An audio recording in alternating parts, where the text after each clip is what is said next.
సంచలనం సృష్టించిన హైదరాబాద్ మీర్పేట మాధవి హత్య కేసులో బిగ్ ట్విస్ట్ నెలకొంది.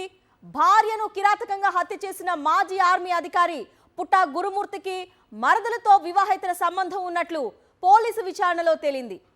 ఎఫ్ఐఆర్ కారణంగానే తరచూ గురుమూర్తి మాధవి మధ్య గొడవలు జరిగేవని గుర్తించారు.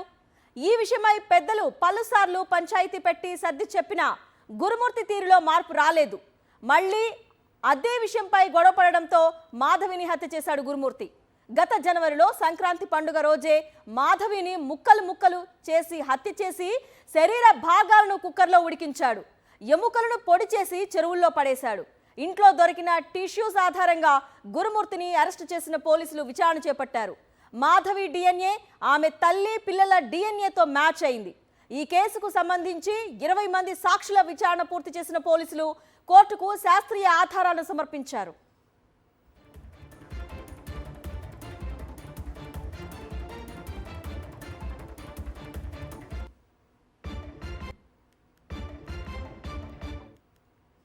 సంచలనం సృష్టించిన హైదరాబాద్ మీర్పేట్ మాధవి హత్య కేసులో బిగ్ ట్విస్ట్ నెలకొంది. భర్తే హంతకుడిగా తేల్చారు పోలీసులు. అప్డేట్స్ మా ప్రతినిధి సుష్మిత అందిస్తారు. సుష్మిత, ఎసరుగా మీర్పేట మాధవి మర్డర్ కేసులో కీలక మలుపు తిరిగింది. అయితే ఈ ఏడాది జనవరిలో మర్డర్ జరిగింది సంక్రాంతి ఆ సమయంలో. అప్పటి నుంచి కూడా అతన్ని అదుపులోకి తీసుకొని పోలీసులు ఒకవైపు విచారిస్తూ ఉన్నారు. కోర్టు ట్రయల్స్ కూడా జరుగుతూ ఉన్నాయి. అయితే 36 మంది సాక్షులుగా పరిగణించారు. ఆ 36 మంది సాక్షులు ఇప్పుడు అందులో 20 మంది సాక్షులు కూడా విచారించారు. అయితే ఈ ట్రయల్ సమయంలో ఒక బిగ్ ట్విస్ట్ కూడా మనకు కనిపిస్తూ ఉంది. ఆ బిగ్ ట్విస్ట్ ఏంటంటే గురుమూర్తికి తన మరదలతో వివాహేతర సంబంధం ఉన్నట్టుగా కూడా తెలిసింది. ఆ వివాహేతర సంబంధం కారణంగా గత కొన్ని రోజులు గురుమూర్తికి మాధవికి మధ్య పంచాయతీ నడుస్తున్నట్టుగా కూడా సమాచారం. అయితే గత కొన్ని రోజులుగా కూడా ఆ గురుమూర్తికి తనకి ఎన్నిసార్లు చెప్పినప్పటికీ కూడా వివాహేతర సంబంధం కంటిన్యూ చేస్తూ ఉండడం వల్ల వారిద్దరి మధ్య ఎక్కువ సార్లు గొడవ జరిగినట్టుగా కూడా తెలుస్తుంది. ఆ గొడవ జరుగుతున్న సమయంలోనే తాను గోడకి కొట్టడం ద్వారా మాధవి అక్కడికక్కడే మరణించింది.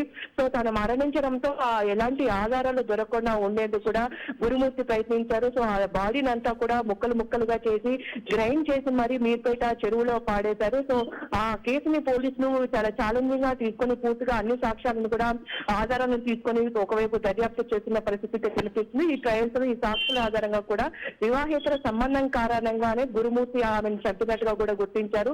సో అతనిపైన కేసు నమోదు చేసే ప్రస్తుతం అయితే జైలులో ఉన్నట్టుగా కూడా తెలుస్తుంది. సో దీని గురించి ఇప్పటి వరకు కూడా చూస్తుంటే ఈ వివాహేతర సంబంధం కారణం కావడంతో ఆ శాస్త్రీయ ఆధారాలు ఏవైతే ఉన్నాయో అన్ని ఫోన్ కాల్స్ కానీ వాటన్నిటికి సంబంధించి కూడా కోర్టులో ప్రవేశపెట్టినట్టుగా కూడా తెలుస్తుంది. సో ప్రస్తుతం అతనికి అయితే కోర్టులో కూడా శిక్ష విధించినట్టుగా కూడా సమాచారం అందుతుంది. అరుణ, పక్కా ప్లాన్ తోనే గురుమూర్తి మాధవిని హత్య చేశాడా సుష్మిత, లేకంటే వివాహేతర సంబంధం కారణంగా గొడవల మూలాన్ని హత్య చేశాడా?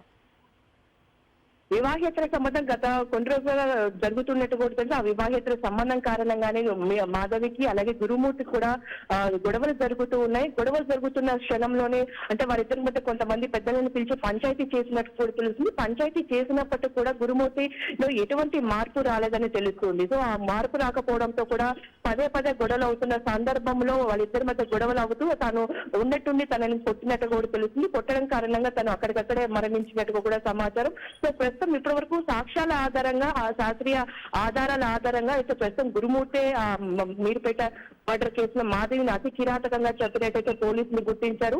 పూర్తిగా దీనికి కారణం వివాహేతర సంబంధమే కారణంగా కూడా తెలుస్తుంది. ఆ వివాహేతర సంబంధం తన మరదలతోనే పెట్టుకున్నట్టుగా కూడా తెలుస్తుంది. సో పూర్తిగా సంక్రాంతి సమయంలో అందరు చిన్నపిల్లని వాళ్ళిద్దరు ఉన్న పిల్లల్ని కూడా వాళ్ళ అమ్మమ్మ వాళ్ళ ఇంట్లో వదిలేసి మరి ఇంటికి తీసుకొని వచ్చి గొడవ జరిగినట్టుగా కూడా తెలుస్తుంది. ఆ గొడవ జరుగుతున్న సమయంలోనే తను ఉద్దేశపూర్వకంగానే ఆ మాధవిని గోడ కొట్టినట్టుగా కూడా సమాచారం. అయితే గోడ కొట్టగానే తను అక్కడికక్కడ మరణించడంతో పూర్తిగా పకడ్బందీగా ప్లాన్ చేసి ఎలాంటి ఆధారాలు దొరకకుండా తన ముక్కలు ముక్కలుగా చేసి తను బాడీని అంతా కూడా ఎక్కడంటే అక్కడ పడేసినట్టు కూడా తెలుస్తుంది. కొన్ని ముక్కలను కూడా గ్రైండ్ చేసినట్టుగా కూడా సంవత్సరం ఉడికించి మరి సో ఈ 2 తెలుగు రాష్ట్రాల్లో చాలా సంచలనం రేపింది ఈ మర్డర్ కేసు. సో పూర్తిగా కూడా పోలీసులు దీని గురించి అన్ని సాక్ష్యాలను కూడా అలాగే వాంగ్మూలాలు తీసుకొని పూర్తిగా ఈ కేసుని పరిగణించారు. ఆ వాంగ్మూలాల ఆధారంగా వివాహేతర సంబంధంగా దీనికి ప్రధాన కారణంగా తెలుస్తుంది. గురుమూర్తి మాధవిని పకడ్బందీగా ఎటువంటి ఆధారం లేకుండా ఉండేలాగా ప్లాన్ చేసి మరి మర్డర్ చేసినట్టుగా తెలుస్తుంది. అరుణ.